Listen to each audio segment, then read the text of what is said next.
What happens when a brilliant black student is constantly mocked for her size, not knowing she's documenting every incident for a case that will shake the district? Better reinforce that chair, Big Jasmine's coming, they laughed as she entered AP Physics. Save some oxygen for the rest of us, they sneered during PE, expecting her to fade into silence. But when Jasmine Taylor's meticulous evidence brings a federal investigation to Jefferson High, no one, especially not the teachers who joined in, is prepared for what happens next. A story of systematic cruelty transformed into a landmark case that will leave you stunned. Dear viewer, if you are watching my story for the first time, I humbly request you write the location from where you are watching right now. Subscribe to this channel and press the bell icon now, not to miss the notifications of my daily published news stories. Thank you, and let's dive into the full story. Jasmine Taylor adjusted her backpack straps as she walked through Jefferson High's main entrance, her head held high despite knowing what awaited her. At 5'6" and 220 pounds, she moved with a grace that defied the cruel assumptions people made about her body. Her mind, sharp, analytical, already solving calculus problems most seniors couldn't comprehend, was her true power, though few bothered to look past her size. She'd transferred here 6 months ago, when her mother, a civil rights attorney, took a position at the district attorney's office. The irony wasn't lost on Jasmine. Her mother fought discrimination in courtrooms, while Jasmine faced it daily in classrooms. The first incident came during morning announcements. Jasmine Taylor to the nurse's office for your mandatory health screening. The PA system crackled. There was no such screening. Just the first of many jokes, by the front office staff. In the hallway, whispers followed her like shadows. Earthquake warning, someone stage whispered as she passed. How does she fit through doorways? Another voice added. Jasmine pulled out her phone and made a quick note. September 14th, 8:47 a.m., main hallway, earthquake comment, witnesses, approx to 12 students, 1 teacher, Mr. Peterson, who smiled. She'd been documenting everything since day one. In AP Physics, her assigned lab station had been modified, the stool replaced with a reinforced chair that looked like it belonged in a wrestling arena. A note taped to it read, "Special accommodation for special needs." Dr. Martinez, the physics teacher, pretended not to notice. "Take your seats, everyone. We're covering momentum today." "Jasmine's got enough momentum to move planets," someone whispered. More laughter. Dr. Martinez continued writing equations, his silence as damaging as participation. Jasmine photographed the chair and note before sitting down. She then proceeded to solve the momentum problem faster than anyone else, her hand shooting up with the answer before others had finished reading. "Very good, Jasmine," Dr. Martinez said, unable to hide his surprise, "though perhaps give others a chance to work through it." Translation: be less visible, be less excellent. Physical education was deliberately cruel. Coach Thompson, a former college athlete who believed tough love built character, had designated Jasmine as the class example of what happens when you don't take care of yourself. "Taylor, 4 laps. Let's see if we can work off breakfast," she barked while other students did stretches. As Jasmine jogged, maintaining a steady pace that surprised those who expected her to collapse, students called out, "Save some track for the rest of us. Careful, don't cause a sinkhole." Coach Thompson smirked. "Encouragement is good. Keep it up."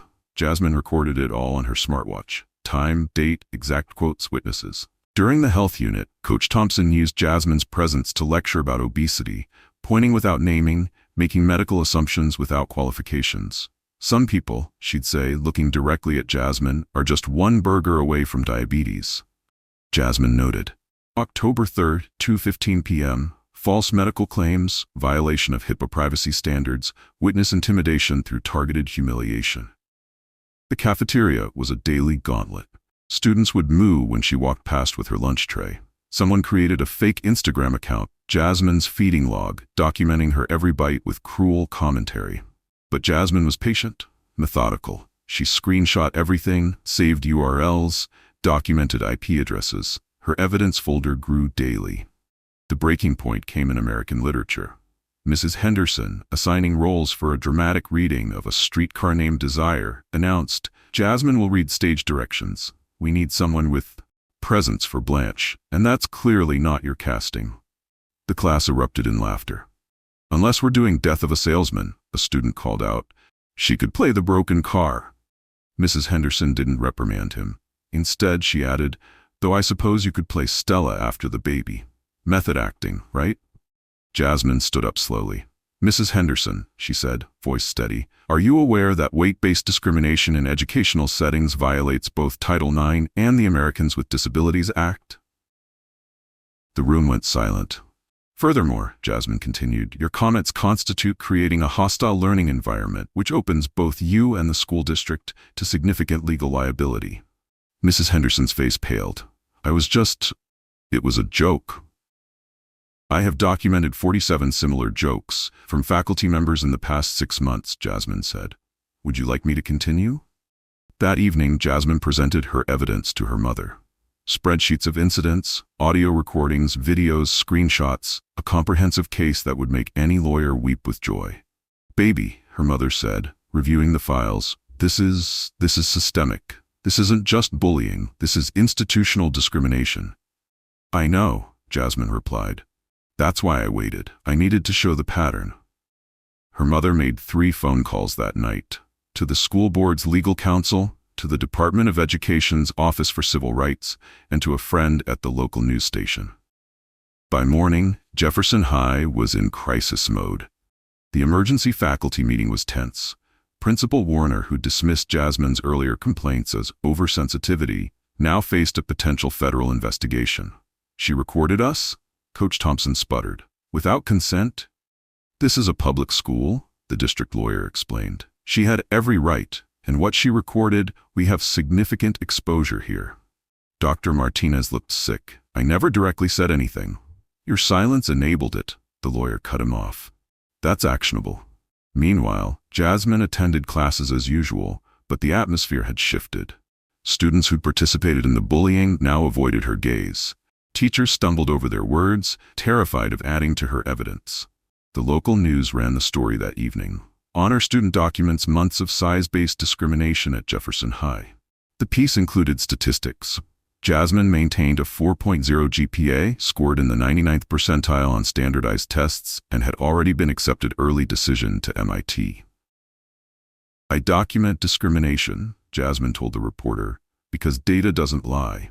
You can dismiss one incident as a joke, you can't dismiss hundreds as anything but policy." The federal investigation moved swiftly. Investigators interviewed students and faculty, reviewed Jasmine's evidence, and examined the school's policies or lack thereof regarding discrimination.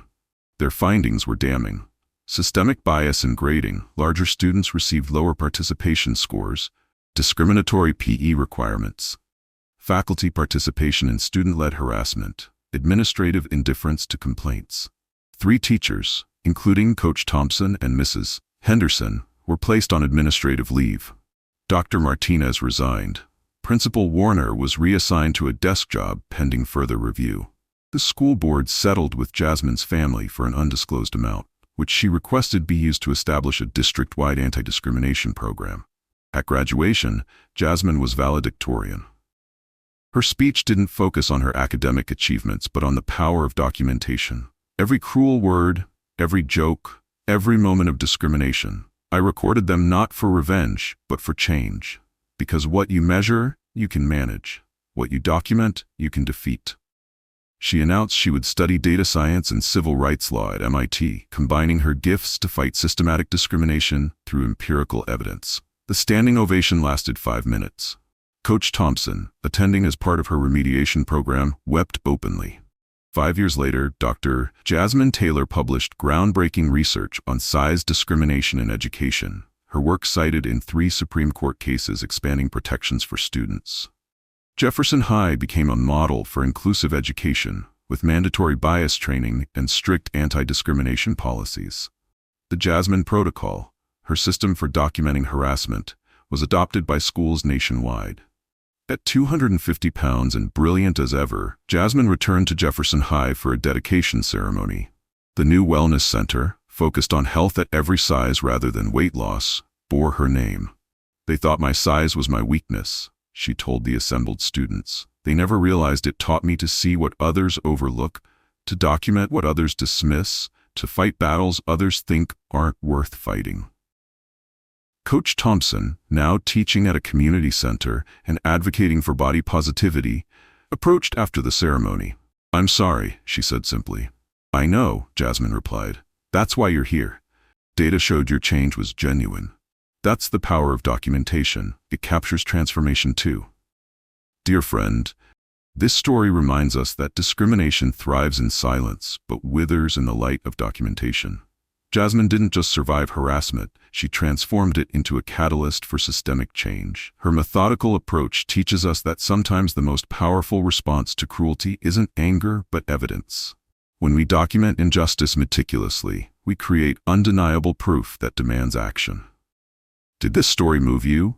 Like this video to help it reach others who need to hear this message of strategic resistance and unshakable dignity. Subscribe to our channel for more powerful stories that celebrate triumph over prejudice and remind us that true strength isn't measured by size, but by the courage to demand justice.